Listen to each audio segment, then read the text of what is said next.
5 দিন ধরে সবাই এই কুকুরটাকে দেখছে।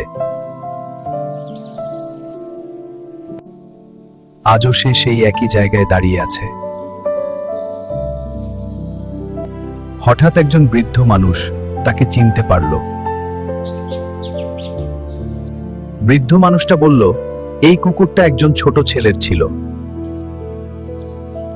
কিন্তু কয়েকদিন আগে সেই ছেলেটা দূরে চলে গেছে।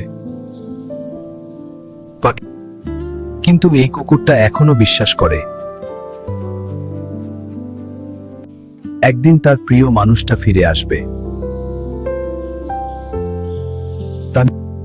কারণ সত্যিকারের ভালোবাসা কখনো শেষ হয় না। এই গল্পটা আমাদের শেখায়